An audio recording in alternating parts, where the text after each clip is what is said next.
Hello and welcome to Ideas with Diana on this July 7th, 2022.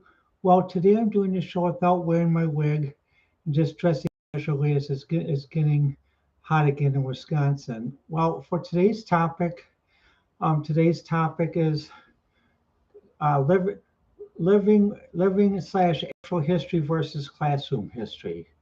Well, what do I mean by that?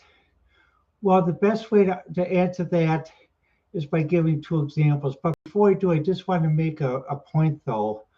Um, Earlier this year, the 1812 Overture was banned by many countries in the EU and some other countries because of this proxy thing that's happening in Ukraine and regarding the Ukraine situation. However, when I watched the Capitol Fourth on PBS on Channel 10 Milwaukee, I was wondering if that ban was gonna be held up or not. And I was glad to see that the 1812 Overture was played with the Army, a battalion celebrating with adding the cannon fire to and the fireworks to it. The reason why I was happy about that is, even though we're in a European war, the thing is, music should not be made political. Tchaikovsky did not cause the European issue. Tchaikovsky died many decades ago.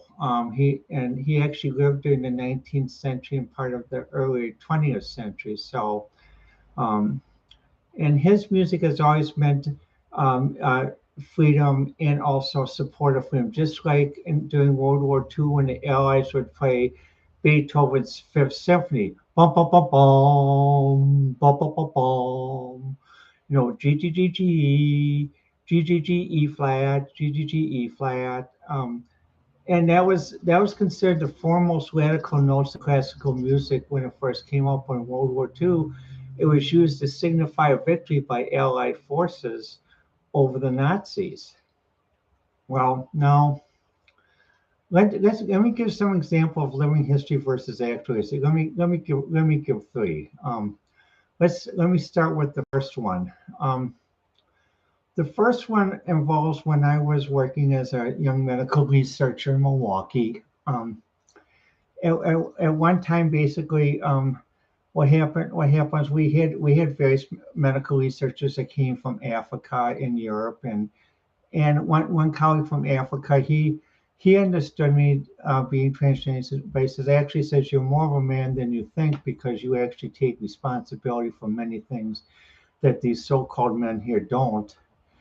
And the way he sort of demonstrated it to me was there's a new friend researcher that came from Dublin. He and his wife were from Dublin, Ireland. And one person at the lunch table was asking, well, he was interested about Irish history, and he says, well, what do you think of the song Sunday Bloody Sunday by U2? And I held my composure, but inside I was ready to go. Ready to bang my head on table. And the one person who saw this, he could see that I was part Irish, and I was deliberately trying to hold my Irish temper back because that's really not an appropriate song to ask at the lunch table, especially as someone who he and his wife have lived through the troubles and that. And for those maybe who due to the history education are not aware of the troubles are relating to the situation in Northern Ireland um, that has gone on for a long time. It actually didn't start in 1969. Let me mention about that. Well, when this one person that's new to the center came and finished up his band, he came into my lab when he's done. And when I had free time, and he asked me, he says, "Well, you seem to understand how sensitive that question was." And he says, "Well, I just wanted to ask you, when did the real crisis in Northern Ireland start?" And I said, "Well, really, it did start in 1916. It started when the Vikings invited Northern Ireland." He says, "You're right." He says, "At that time, England and Northern Ireland had the same religion, which was Catholic.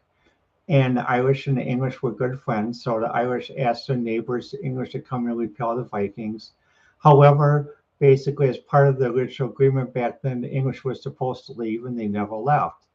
And that's where Ireland was partitioned into Northern Ireland and Ireland.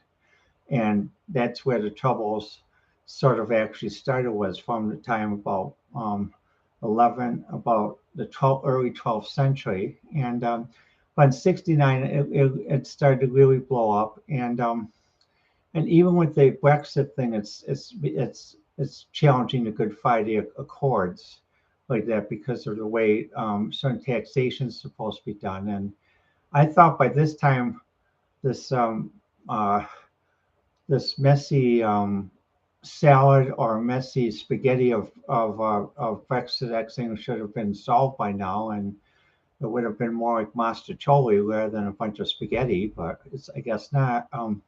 But that's one example of living history, because in grade school, many people are taught that the issue between Ireland and Northern Ireland started in 1969, particularly with the Bloody Sunday event. And also there's a movie made about that. And the movie really shows just basically how intense that event was, because it's a black and white movie. But what it shows is basically two kids sort of walking home from church on Sunday. And what happens is basically they're holding a car key. Let me see if I can, where's my, get a pop here. They're holding a car key, and they're literally keying the cars as they walk by, are the neighbors who are of an opposite faith than they are. So the Catholic kids are keying the Protestant cars, and the Protestant kids are keying the Catholic cars. And that's what. And when you see that, even today, it shows just how tense and how chilling the situation was, because to have little kids do this and become that indoctrinated and that unified to do that, that shows how much belief and tension there is. So the second thing what happened was when I talked with this friend from Ireland. I'm not mentioning he and his wife's name because basically nowadays, due to doxing and other things, if someone says something and someone disagrees with them, there's some people that take things way too far like that, and that's why I don't mention names like this. Another example of living history came up was this one friend and his wife, they had very very concerns, because when they went to college in Ireland, it wasn't the Vietnam Gulf of Tonkin resolution event that was going on. Although many people realized it was a war, but there's no declaration of war signed. But wasn't secondary to basically some of the college friends deciding whether they supported the ILA or whether they didn't. And with this one friend from Ireland, he had some friends that basically it caused a little bit of a schism in the friendship, because basically, although he didn't agree with some of the things that's going on in Northern Ireland, he and his wife are pacifist, so they don't believe in violence. Well, his other friends basically felt that, so after basically the troubles cooled down and the friends' violent tendencies stopped, they started to reconnect again, and the friends would send them CDs basically. But he'd always ask to play in my lab, because his wife was concerned, because some of the music when the friends did so go the other way was rather radical folk music, considering what Irish folk music is. So he wanted to preview it before he played it before his wife. And one time when we were listening to it, there's a new movie that came out about 1992. Boy George has a song, sang the title song to it, The Crying Game. And what happened, he asked me, I said, well, because again, it was about relating to the Troubles. And he asked me, so well, would you go see it and then tell me when you come back on Monday what it was like? So before I take my wife, so basically, to see if we both can see it or whether we shouldn't. And I saw it and I said, well, I said, yeah, I think you should. And the reason why is because the crying game involved basically a British soldier and a member of the ILA. The one member of the ILA was part of the group that kidnapped the British soldier. And the British soldier was basically the type where he's even though he's kidnapped, he still tried to say, well, look, we can still work together. And he talked with them about the scorpion and the fog, which means that basically sometimes people can't change the nature, but sometimes they can. And in this example, what happened, the story told the scorpion couldn't change its nature, and both the scorpion and fog sank in the stream. However, as human beings, the person that kidnapped them from the IRA and the British soldier were able to change their attitudes towards each other and work together.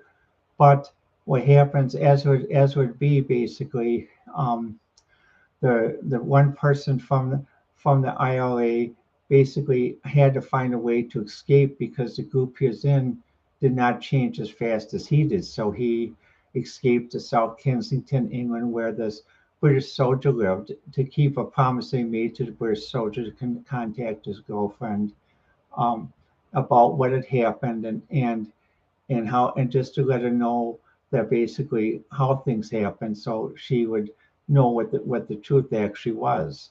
So he goes to contact his girlfriend, goes to a pub in South Kensington, and when he first walks in, the bartender looks and says, well, hello, sir, what would you like? And he says, well, like most English people, I like a pint. And so what, but English bartender says, well, also, sir, do you understand what type of bar this is? And well, he said doesn't quite understand. Quite says, oh yeah, I do. And not, well, what happens? He sort of sees his girlfriend, and his girlfriend basically is very flirts with him a little bit, and then sort of talks to him through the bartender. Eventually, they become close. At one point, they become close, and he finds out that she is basically not transgender, but she is non-binary. So although she is male, she presents as a very beautiful female and prefers to live as a very beautiful female working as a hairdresser.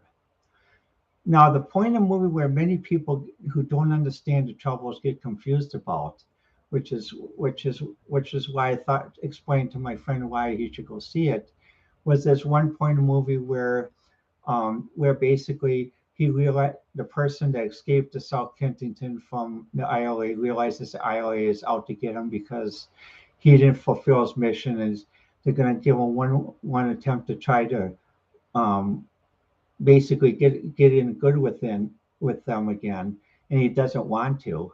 So what happens? He's afraid that if he says no to him, they'll come after his girlfriend. So what he does is basically he moves his girlfriend into a hotel, and then he has her dress up in men's cricket clothes. Now, many people who are part of the rainbow transition at my alma mater confused this. They thought that he was making her detransition.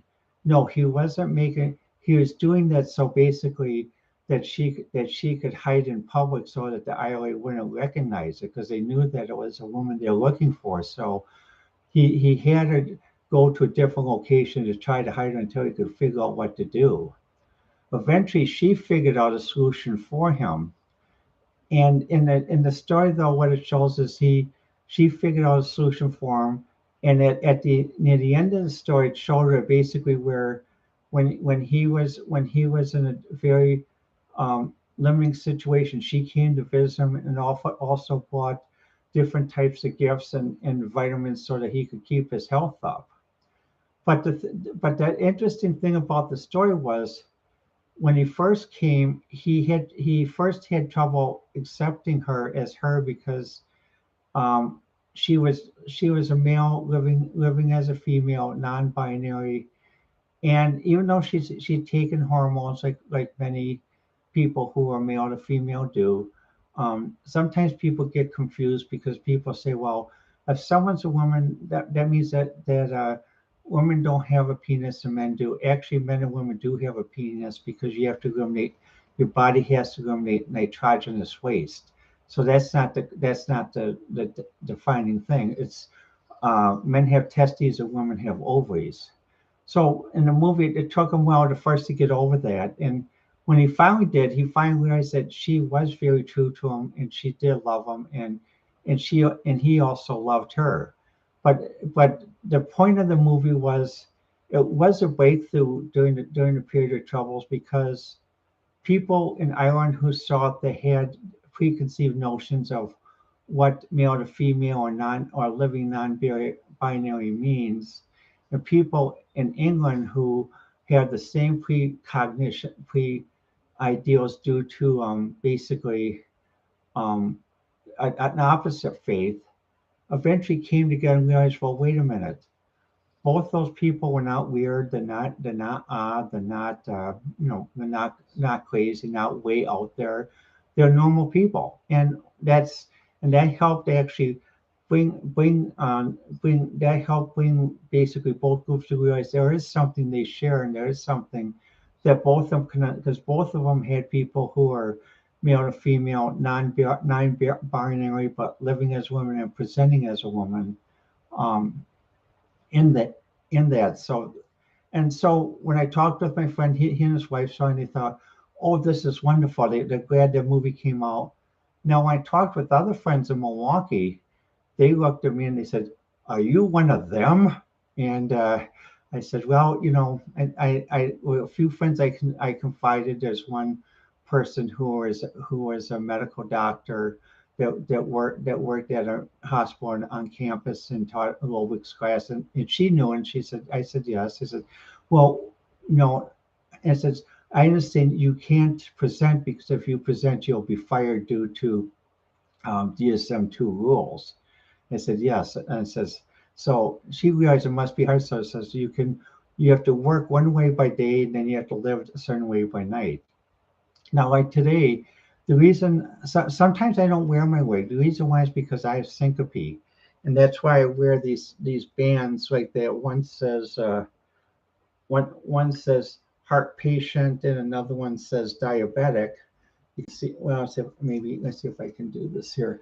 There you go. You can see these medical art bands. And that's because in case I should have anything happen, I want the doctors to concentrate on my medical issues, not because I'm male to female. Um, and other things times too is I don't always dress in a dress or something, because sometimes I like to dress that's comfortable. Like today I'm wearing shorts. Let me show you. Let me step out a little bit and show you what I'm wearing there. Um, let's see. Step back a little bit.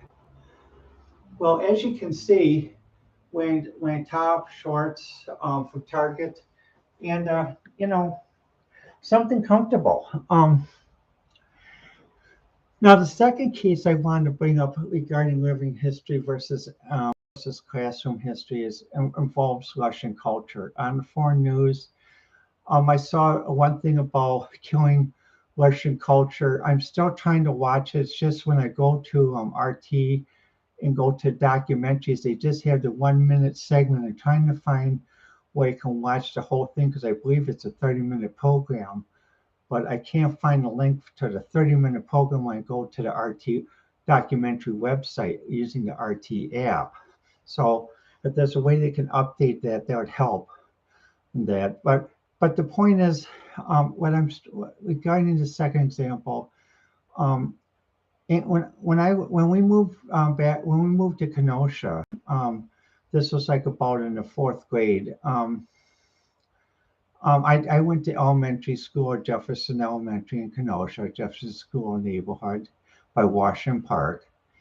And in the neighborhood, we had three churches.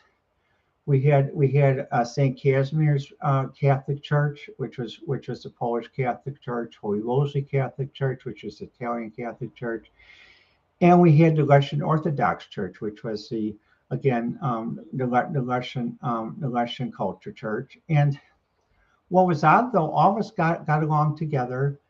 And my sixth grade teacher, Mr. Suchek, was a deacon of the Russian Orthodox Church, and he was a wonderful, wonderful teacher.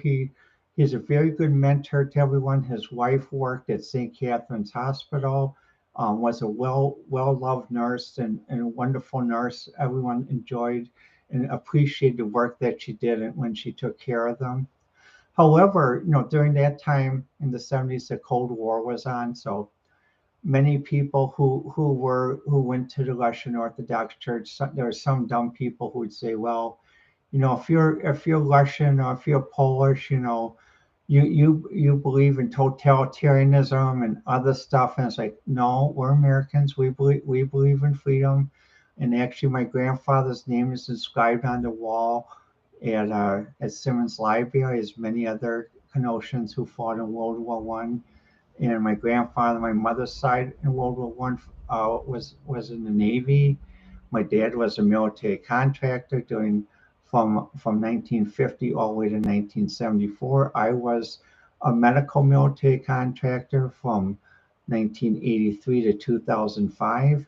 So, under contract with the Navy and the Air Force, and my dad was under contract with the U.S. Army Air Corps and Air Force, because of that time there's a transition in that, as well as the Navy. And so basically, people had this thing about, it's like this cancel culture today. You're trying to use any excuse or dumb excuse to try to hold the people back or something else. And eventually, what happened was Mr. Suchek and also others in the neighborhood who weren't Russian Orthodox, we all stuck together and said, no, we're not going to allow you to attack our neighbors. All of our neighbors, we work together. And to these dumb people that tried to use stereotypes and said, why don't you take your hate somewhere else? And that's what we finally did. Now, the third example I want to use is an example of old Milwaukee after the Happy Days Milwaukee. There are many people that have watched the TV series Happy Days and shows like where they go to Kids Custard, which is on the northwest side of Milwaukee near Wauwatosa, where on what's actually around 88th and Burleigh, and basically what happens to show people going and having custard and dancing and that was Milwaukee from 1932 to 1960. But in Happy Days, it's the period of 1952 to 1960 when Mayor Zeiler was mayor of Milwaukee.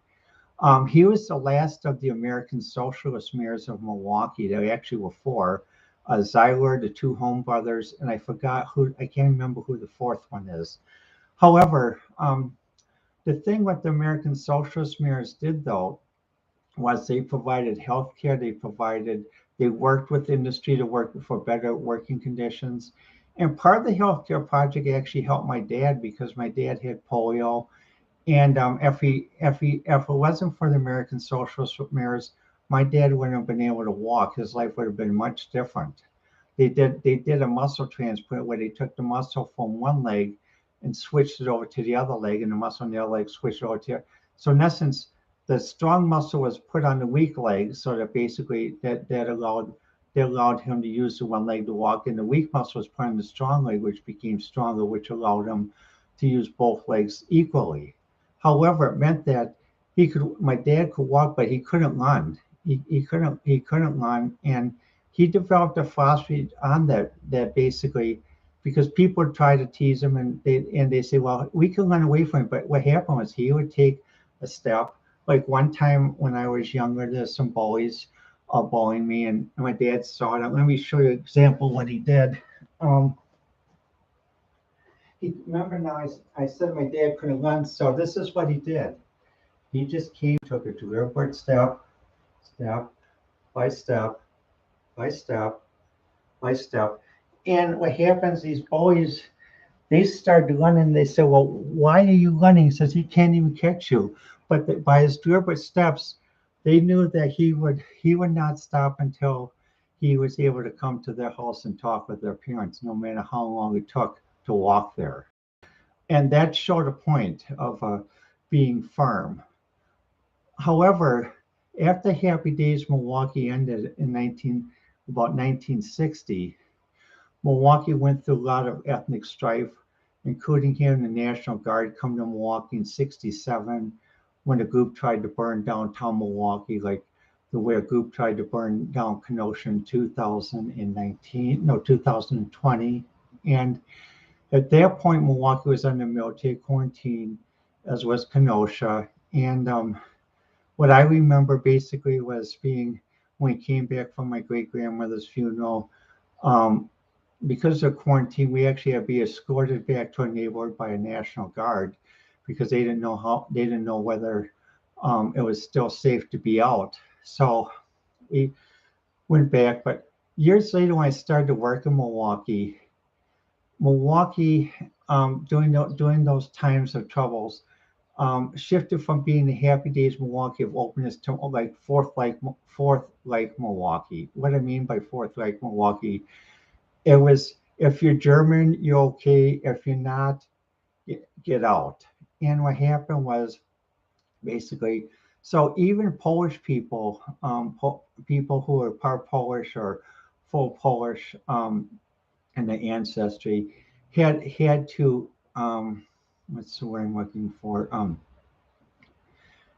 Had to cooperate, and feign their German, and also even have the name changed to German or use a German name when they wrote newspaper articles, for fear that they wouldn't get a promotion or a job.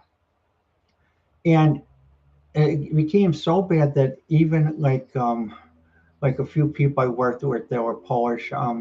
Again, I won't mention names, but when German Fest was on, many Polish people, especially in my generation and later generations, referred to it as Nazi Fest. And the reason why is because basically they wore these World War I helmets with the points, and there were quite a few people on the grounds that were passing out Nazi hate literature, and some in brown shirts. And even when one time in the '70s, when my mother and I were shopping downtown Milwaukee, we had to walk past these disgusting brown shirts handing us their hate literature. And they handed it to us because they thought that we looked like the perfect alien German, and we just threw it on the ground, and they couldn't understand. It was, and but we had to walk past neo Nazis with the shirts and the swastikas, and it's a scary thought. But that was common for many years in Milwaukee, and that's why sometimes it's called Fourth Reich Milwaukee, and it really didn't change or start to change basically until '89, and it finally didn't change until '99. Because in '89, when I started working at the research park, one of my conditions was the one person I worked with, he was new to Milwaukee, and he understood. He was concerned because he was German, but he was concerned that Milwaukee was too Fourth Reichish, if that's a word. And so he asked me, he said, "Well, what don't you like in Milwaukee?" And I said, "Would you really want me to tell you?" He said, "Yes, please do." Well, my dad and grandfather had endured Polish jokes when they worked in taunting because they're part Polish. I said, "I will not. If I hear one, I will summarily quit and walk out the door and give you notice later." And I said, "If you still want to hire me, those are my conditions." He said, he thought about it. We took about 45 minutes, and they came back. He said, "Yes, I'll hire you." And everyone was wondering at the park, and even downtown. He says, "Well, why can't we say a Polish joke?" And he says, "Well, if you do, the one person who runs the slab will quit and walk out the door immediately." He said, "Oh my God," he says, "this person won't do it. Polish people don't have tempers." It says, "This person is not full Polish. This person is part German, Prussian, um, Viking, Scottish, and Irish, and has an Irish temper, not a Polish temper. So when the Irish temper goes, it goes, very much so." Um, so The point is about living history and classroom history.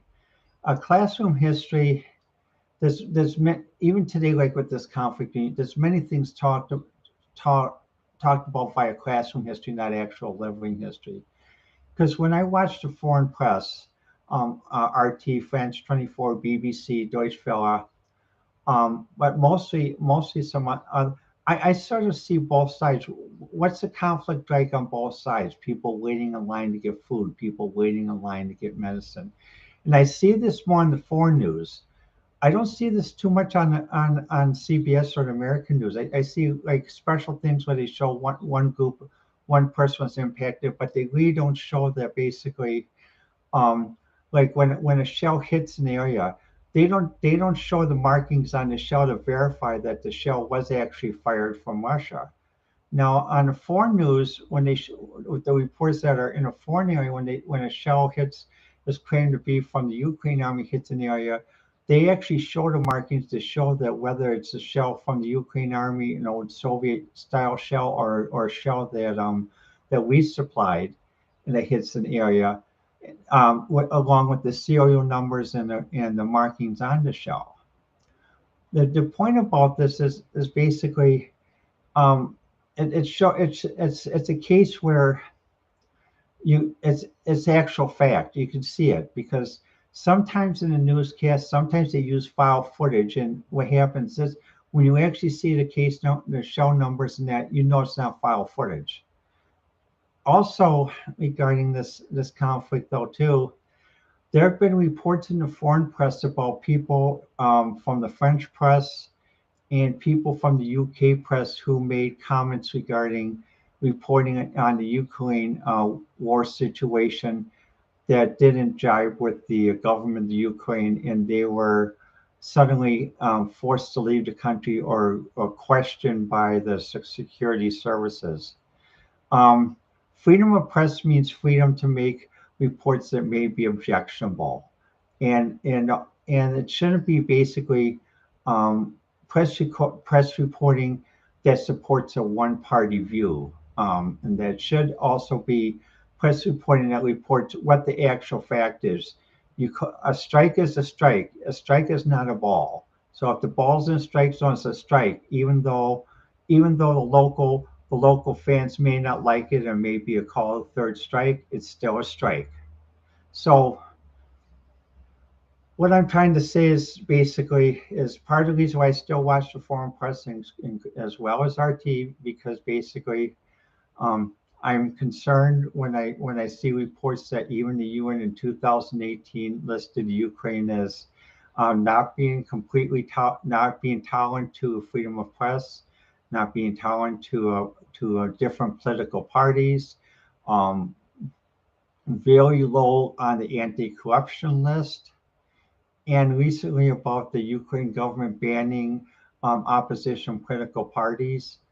Part of freedom is being able to get information, and the government trusts you to make the right decision. It's not that the government filters the information that you have. Even during World War II, many people with shortwave radios would get information from foreign press in Germany that would say whether the loved ones were alive or not, and they knew basically that the press was slanted.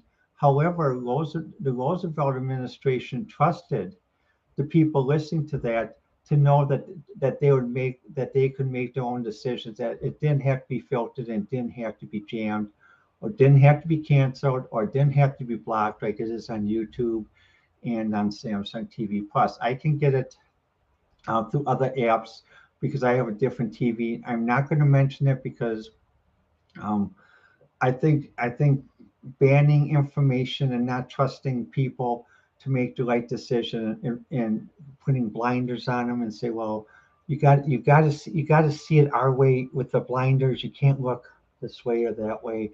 Um, we're intelligent people. Many of us have college educations. I have